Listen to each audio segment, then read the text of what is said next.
Hey, this is Brandon. I just had a patient come in that I had an interesting conundrum. This was last week, and I had the question that I'm sure you also have is, should I x-ray this person or should I not x-ray this person? And a lot of times it's based on experience. You know, you see enough patients, you see enough presentations, and you can really look at who should I be x-raying and who shouldn't I be x-raying. But when it comes to the knee this patient came in for, this is not the patient. However, there are some rules that we can use to help determine should I be x-raying this knee or not, and they're the Ottawa knee rule. So the biggest one, and the first one, is above 55 years old. Now, that's for more chronic issues. When you have an acute injury, it really doesn't matter what their age is. So in that case, if you're looking at acute trauma, that rule is not going to be so important when it comes to x-ray them or not, because we need to determine is this a bone injury or is it a soft tissue injury. Now, when it came to my patient, a young high school athlete, we have to look at a couple things. And the first thing is tenderness. If you fracture something, it's a bone injury, you push on it, it's going to hurt. So in that case, right at the head of the fibula, right here, point tenderness, not radiation of pain, but point tenderness that's going right on the head of the fibula would be an indication for an x-ray.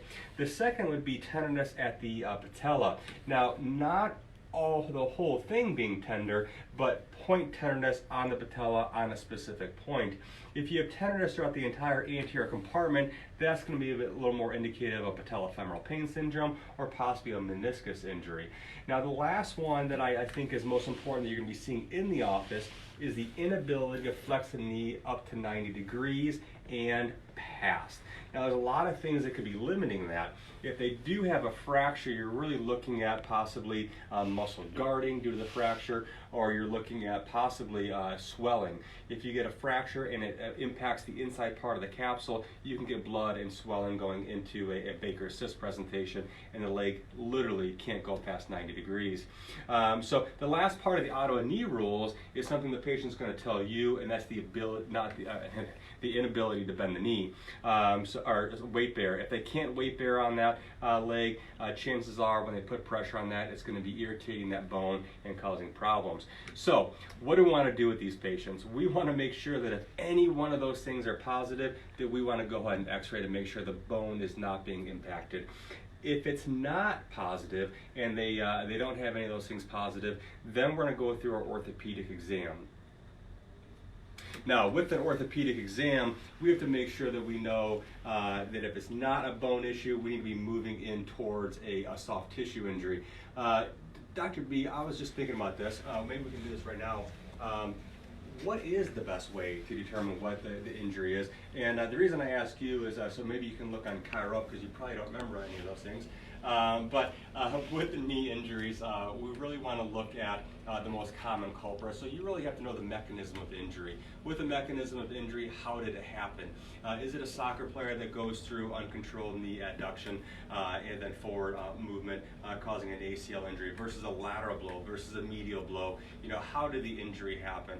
Once you have an idea of that, then you can really have a better idea of which exam to perform. But why don't we go through and run through all of them, the biggest ones, and to see in this case or any case what the soft tissue injury might be.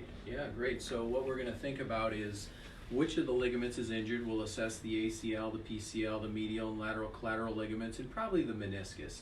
I would think that those are the biggest issues. If we're talking about more of a chronic issue, then we're going to look for patellar or quadriceps tendinopathy, but the chance of an acute injury there is significantly lower. So we're going to assess the collateral ligaments. Everybody knows how to do that we're going to perform just a simple abduction stress test to apply a little bit of force, but what we want to make sure is that we also get that knee into 20 or 30 degrees of flexion and assess again, because then we take the joint out of its closed pack position into an open position, and we'll get a lot more laxity. And we're looking for a couple of things. We're looking for pain, but we're also looking for laxity. And a lot of times if somebody has a complete rupture of a ligament, that's actually going to be less tender than if they have a grade 2 sprain, because if we have a grade 2, there's still fibers intact, and those fibers are going to scream when we pull on them. If there's a complete rupture, that might not be tender, but maybe it's sloppy. So if we feel sloppiness on any of these tests, we compare side to side and say, is it just a sloppy knee, or is it something that's completely ruptured in that case? If it's ruptured for more than a day or so, we'll usually see some sign of that. We're going to see ecchymosis that probably has fallen down via gravity. And certainly if it involves a ligament within the joint capsule, that's going to fill up the popliteal bursa in the very back. So one of the first things I'll do for any knee is assess this popliteal bursa back here. Does it feel like a water balloon from side to side? If so, there's swelling. That might be from somebody who has osteoarthritis over a chronic period of time, or it might be somebody who has bleeding in the joint because their cruciate ligaments have been strained. That's another piece of that, is that palpation part. Sometimes we forget to just put our hands on something. It'll be hot and swollen. So even though you may not see it quite as much, if you put your hand on their skin and they do have an acute traumatic injury, it will be warm. But a great point, because the second most accurate test for a meniscus is